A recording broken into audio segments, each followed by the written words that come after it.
Hi there, welcome to the latest episode of my 10-minute moan. The topic of this 10-minute moan is looking at why the UK is the Sharia capital of Europe with 85 known Sharia courts in the United Kingdom.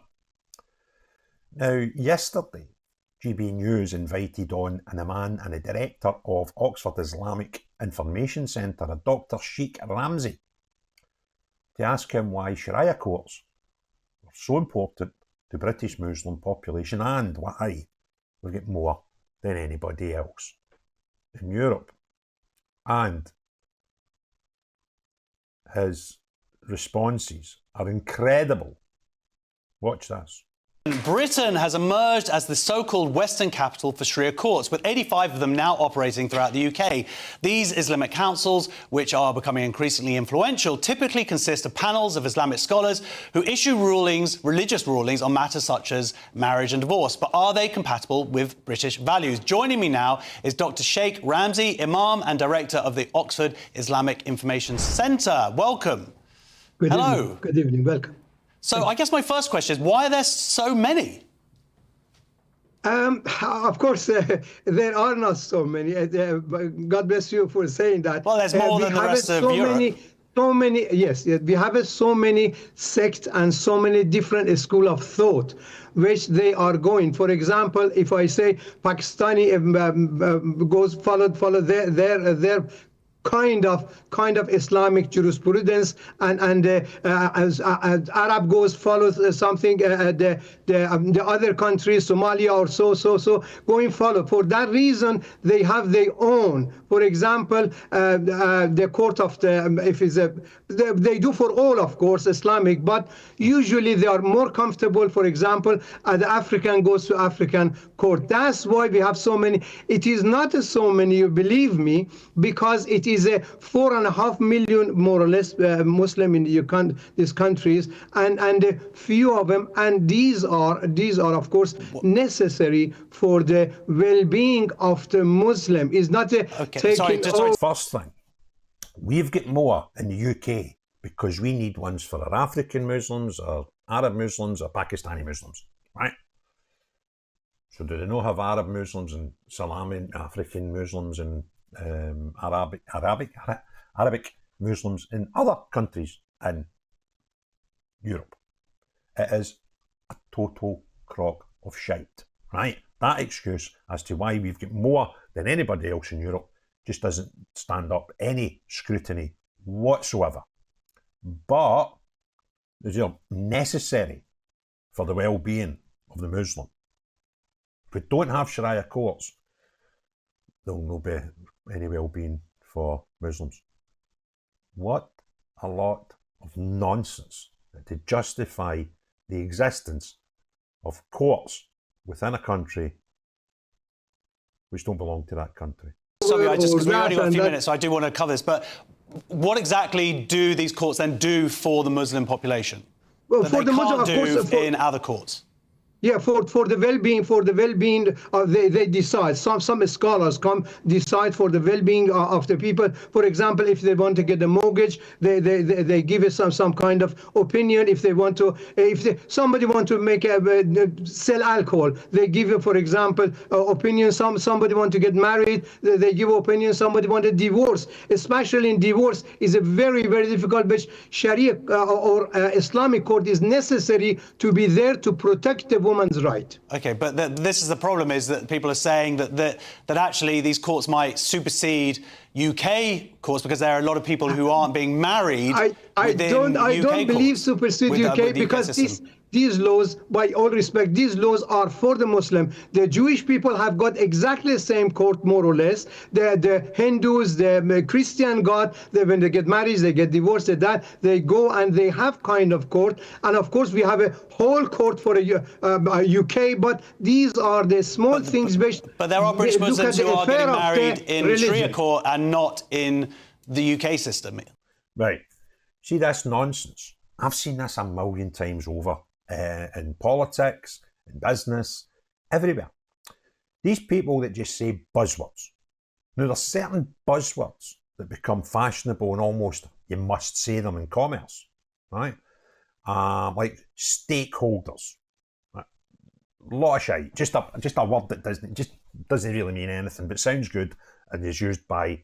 If you see, here's somebody's using the word stakeholders quite a lot. It's generally a good barometer of they're an arse, right?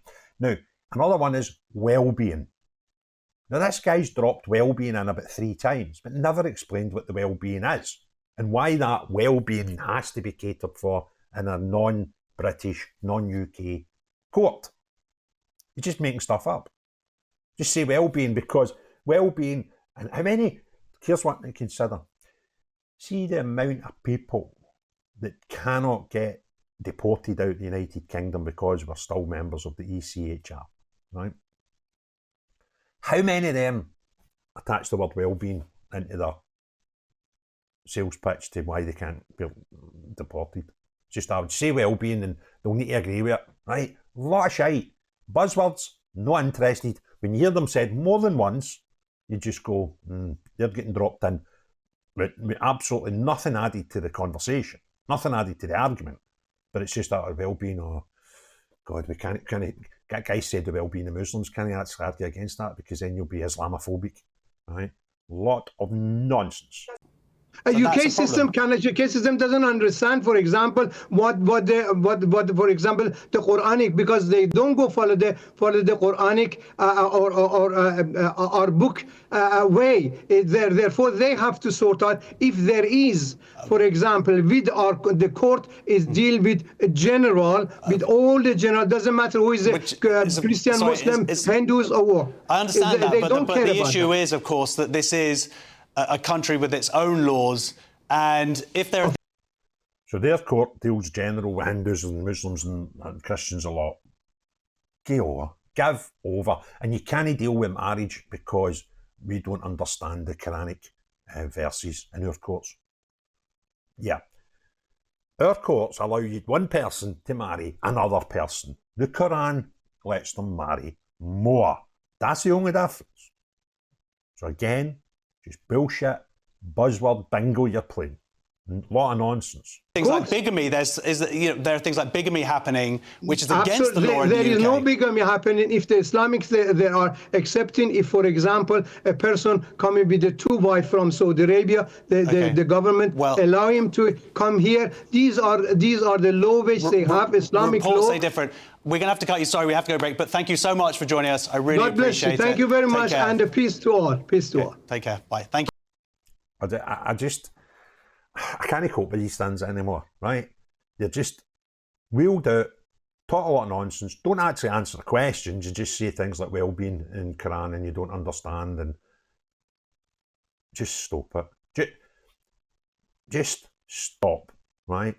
I can't think of anywhere in the world, apart from Western Europe, that would allow people to come from different countries, offer them support, offer them a home, offer them sanctuary, safety, and support them, right?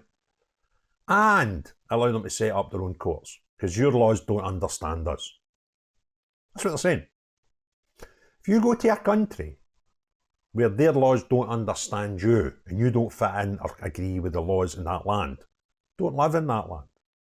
Because it's not your decision as someone who has came to this country or brought your beliefs to this country. It's not your role to decide what laws we accept and don't accept. That is the law of the country. Now, if you live in a country that allows external forces to come in here and set up courts, then I would suggest the people running that country are not doing what's right for the indigenous people of their own country. And that has got to be the number one aim of any democracy, whereby you have people, and those people have got to be first and foremost on your list of priorities. And by allowing other influx and influences, external influences, to come in and set up courts, 85 of them that we know about, That is not looking after the best interests of the people of your country. It's impossible to be, because what you're saying is, you can come here and set your own laws in our land. Please explain to me how that is looking after the people of that country, the indigenous people of that country. Bonkers. Another thing that I can't get my head round is why we have to look after, quite rightly, the indigenous people in places all over the world, except Western Europe. It's crazy, isn't it? Absolute crazy. Anyway, if you enjoyed the video, give it a thumbs up. If you've not already done so, please hit the subscribe and the notification bell. Give me your comments below and let me know your opinions on the topic.